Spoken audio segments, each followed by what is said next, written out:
기본적으로 64 아니면 32라는 숫자가 들어있고 보통 64가 기본입니다. 그 숫자는 이제 뭐, 예를 들어 데이터가, 그러니까 컴퓨터에서 이 데이터를 할당하는데 이 어느 만큼 길게 그 자료를 할 것인가 뭐 이런 얘기인데, 뭐 그러니까 진짜 간략하게 뭐 간단하게 바꿔서 말씀을 드리면 뭐 0.000000 이렇게 1 이렇게 있으면, 더 쓸게요. 뭐 이런 게 있으면 뭐 64번째 64번째 자리까지만 표현이 될 수도 있고, 표현이 되도록 한다 뭐 이런 건데, 정확히는 그런 뜻이 아니죠. 아무튼 그런 개념입니다.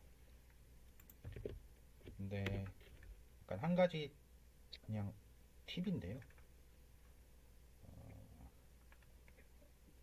보통 64가 이제 넉넉하게 데이터 공간을 확보하기 위해서 64라는 숫자를 쓰는 건데, 만약에 데이터를 이용하는데 파이썬이 너무 많은 메모리를 사용하고 있다, 그러면 플롯 32로 바꾸어 버리면 엔간하면 그 데이터의 손실도 일어나지 않고 데이터의 메모리 사용량 자체도 확실히 줄일 수 있습니다.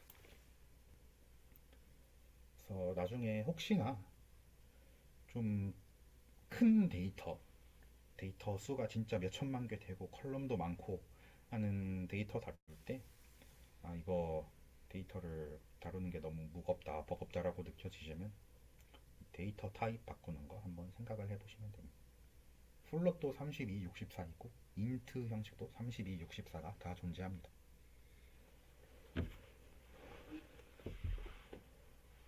네, 그리고 그 다음 세트 메뉴 디스크라이브 한번 찍어보겠습니다.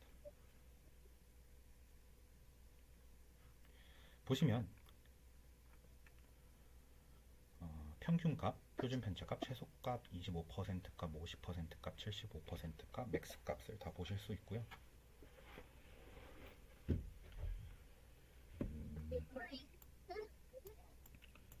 우리 관심이 되는 이 집값에서만 보면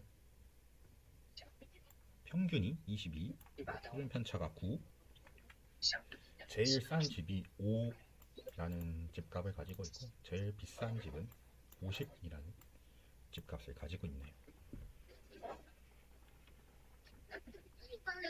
그리고 보통 이 변수 하나가 다 중요하지만, 만약에 가장 중요한 변수 하나만 뽑아봐라 그러면 당연히 이 타겟 대상이 되는 Y에 해당하는 프라이스가 될 텐데요. 그런 만큼 이제 슈가카를 통해서 이 프라이스의 분포만 한 번 더 살펴보도록 하겠습니다. 저희 t테스트 부분에서 했던 C본의 디스트 플랫 기능을 이용할 건데요.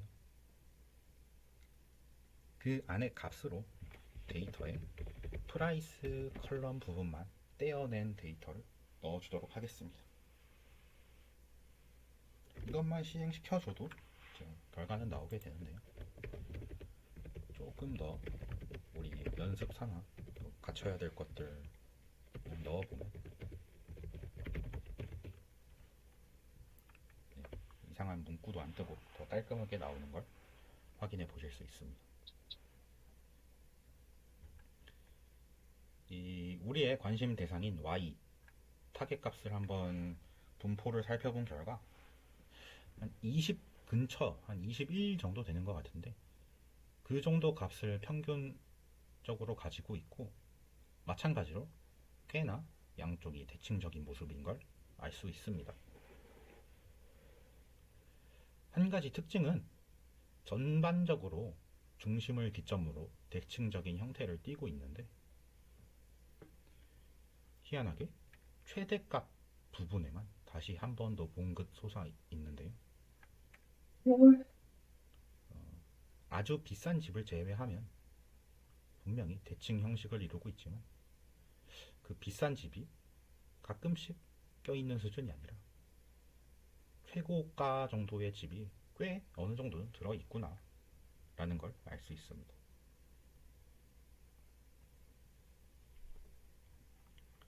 네, 그 다음에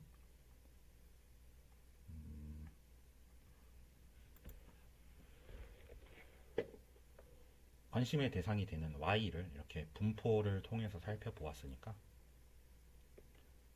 x 값들도 간단하게나마 살펴볼게요. 또 안 살펴주면 서운해할 수도 있으니까 마찬가지로 plt.figure를 통해 시각화 시작을 알려주고, 이번에는 저희 판다스 매트랄릭 기본 시간 때 배웠던 박스 플랫 넣어보겠습니다. 다시 말씀드리지만 이 데이터.박스 플랫은 정확히 말하면 이 판다스의 기능이었고요. 여기에 제목으로 박스 플랫을 넣어줄게요. 그리고 plt.show 하면서 시각화를 시켜보면 독립변수 분포가 이렇게 나와 있는 걸 알 수 있습니다.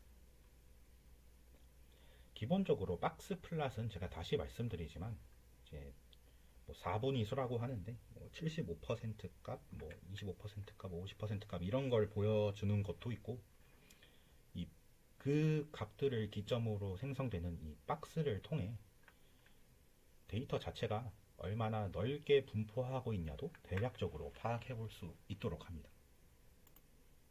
오늘은 됐으면 좋겠네요. 네. 그래서 아이고. 네. 텍스의 경우에는 뭐 최대값부터 최소값의 범위가 이렇게 넓게 돼 있어서 상당히 값이 크게 분포하고 있는 반면, 이 CRIM, 뭐 GN 이런 값 같은 경우에는 상대적으로 굉장히 좁게 분포하고 있음을 알 수 있습니다. 그리고 한 가지 더 말씀드리면, 이 박스 플랫을 통해서 얼마나 데이터가 넓게 분포하고 있느냐도 알 수 있지만 각 독립 변수마다 이상치라는 게 얼마나 많이 있는지도 볼 수 있는데요. 지금 보시면 뭐 text, age, 뭐 rad라는 데이터에는 그리고 뭐 indus라는 데이터에는 이상치가 거의가 아니라 아예 없는데, 뭐 CRIM, GN, B 같은 변수를 보면 이상치가 조금 어느 정도 많이 분포하고 있는 걸 알 수 있습니다. 그래서 다시 말씀드리지만 동그라미 하나가 이상치에 해당하는 값이라고 말씀을 드렸고요. 이 동그라미가 겹쳐져서 많이 보일수록 해당 데이터에는 이상치가 많이 존재하는 거라고 생각을 해볼 수 있습니다.